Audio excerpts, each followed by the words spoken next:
नमस्कार, मैं मनीष आप सभी के बीच में एक बार फिर से हूँ और आज मैं पंचायती राज चुनाव को लेकर कुछ बात करने आया हूँ, जिसमें प्रशासनिक कार्यशैली पर मुझे बात करनी है। देखिए, चुनाव जब भी आता है कहा जाता है कि आदर्श आचार संहिता लग चुका है और अब जो बागडोर है सीधे तौर पे चुनाव आयोग के हाथों में चला जाता है।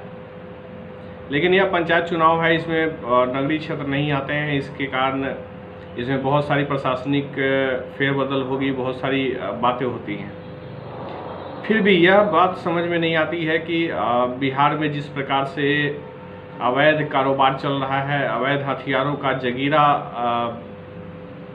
का सप्लाई है, आप देखते हैं कि लगातार किस प्रकार से अवैध हथियारों के माध्यम से हत्याएं होती है। यानी जो भी लगभग हत्याएं होती हैं, आप देखते हैं कि 100% के करीब वही स्थिति होती है कि वो अवैध हथियारों से ही मारा जाता है। चाहे वैशाली हो, सहरसा हो, सारण हो, सिवान हो, पश्चिम चंपारण हो, पूर्वी चंपारण हो, गया हो, बेतिया हो, आप किसी की भी बात करते चलेंगे तो जमुई हो, यानी हर जगह की स्थिति यही है कि अवैध हथियारों का एक बहुत बड़ा जगीरा हमारे बिहार में है और इस पे किसी की भी ध्यान मूल रूप से न तो इसके लिए चिंता है और न ही ध्यान है। आप समझिए कि चुनाव की घोषणा होने के साथ ही सारे जिलाधिकारी और पुलिस अधीक्षक बड़े बड़े दावे कर रहे हैं और बड़े बड़े ढकोसलेबाजी भी कर रहे हैं। ढकोसलेबाजी इसलिए मैं कहता हूं कि चुनाव के मद्देनज़र आप देख लीजिए कि चुनाव की घोषणा के बाद कई जिलों में लोगों पे गोलीबारी हुई है, कई लोग मरे भी हैं और एक भी ऐसी घटना नहीं है जिसमें पुलिस ने कहा हो कि इस रिवॉल्वर से हुआ, इससे हुआ और ये एक वैध हथियार से इनकी हत्या हुई है और इस पर कुछ कार्रवाई हुई है। तो आप समझ के देखिए कि जिस प्रकार से पुलिस अधीक्षक और जिलाधिकारी का संयुक्त बैठक होता है, संयुक्त मीटिंग होती है, संयुक्त प्रेस वार्ता होती है, उसमें ये सवाल न तो पत्रकार पूछते हैं और न ही सरकार जवाब देना पसंद करती है, क्योंकि उनकी जो जवाबदेही है वो इस बात के लिए है कि किसी भी प्रकार से समाज को अपराधीकरण की तरफ हम धकेलने में महत्वपूर्ण भूमिका निभाएं। इस बात को ध्यान में रखते हुए हमें यह समझना होगा कि आखिर ऐसी कौन सी व्यवस्था है जिसके तहत हम जिलाधिकारी और पुलिस अधीक्षकों पे भरोसा करें। अभी धीरे धीरे आदेश पारित होना शुरू हो गया है, कई जिलों में लागू भी हो गया है और जो भी वैध हथियार हैं, जिनके पास भी लाइसेंस है, उनसे अपने हथियार जमा करने की बात की जा रही है और की जाएगी और जमा भी हो जाएगा।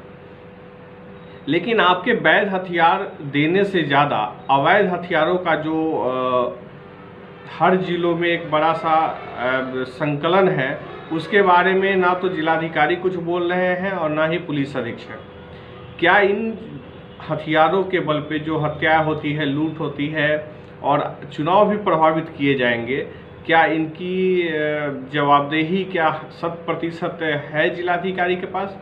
क्या पुलिस अधीक्षक इसकी गारंटी लेंगे कि एक भी अवैध हथियारों का कारोबार नहीं होगा, एक भी अवैध हथियारों से कोई किसी की हत्या नहीं हुई, गोलीबारी नहीं हुई, कुछ भी?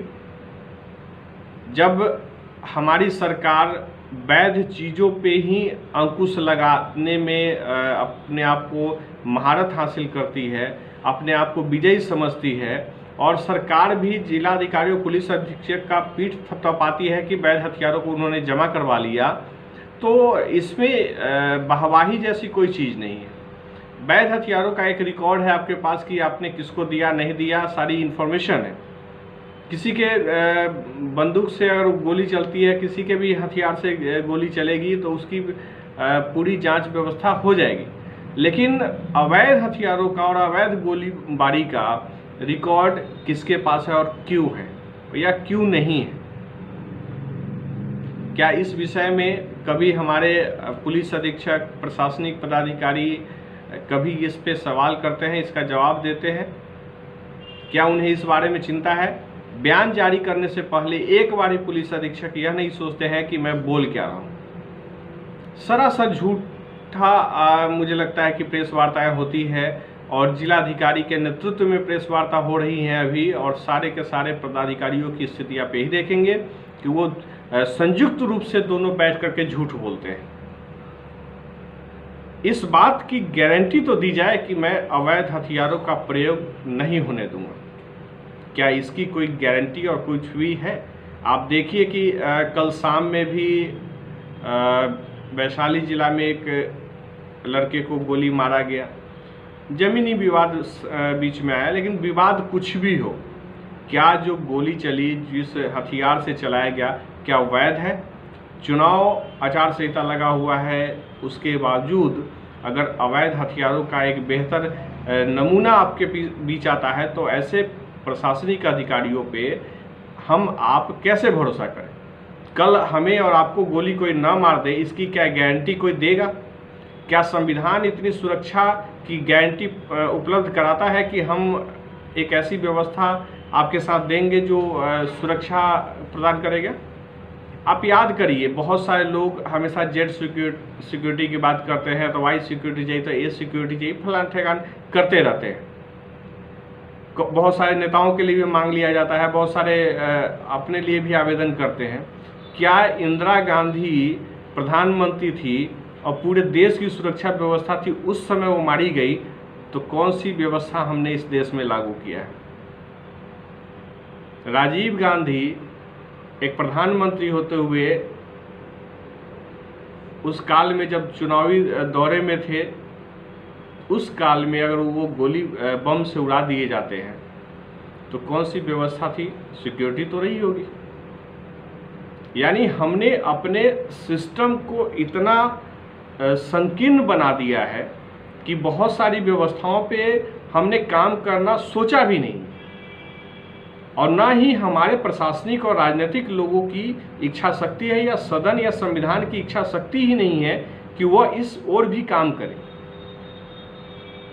मैं एक गजब सी बात सुनता हूं कि इधर कुछ लोगों पे देशद्रोह का मुकदमा भी हुआ कि नरेंद्र मोदी पे हमला करने की तैयारी थी, उनकी हत्या की प्लानिंग थी, और फिर एनआईए जांच करती है और फिर निकलता है कि नहीं, ऐसी कोई बात नहीं थी।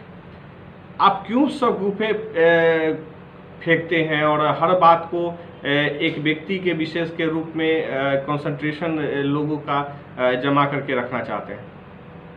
आप इस बात की सिक्योरिटी देश कि हम सुरक्षित हैं, इसकी गारंटी देने वाली कोई व्यवस्था इस देश में है क्या? क्या अवैध कारोबार जो हो रहे हैं, अवैध हथियारों का जो जगीरा लगातार देखने को मिल रहा है, उस पर किसी की नज़र है? अगर नज़र नहीं है तो वैध हथियारों को जमा करा करके आप करेंगे क्या? जिन्हें जो कांड करना है वो कांड करेंगे, और आपकी औकात नहीं है कि आप उसे रोक पाए। आप क्या करेंगे उसके बाद? कुछ सभ्य लोगों का नाम उसी कांड में जोड़ेंगे, जोड़ घटाव करेंगे, राजनीतिक चाटुकारिता और दलाली का परिचय देंगे और आम आदमी को परेशान करेंगे, क्योंकि आपकी गिरफ्त में वो लोग नहीं आएंगे जो अवैध हथियारों का कारोबार करते हैं, या उससे उनका कुछ भी लेना देना हो, या उन्होंने चलाया या जो भी किया।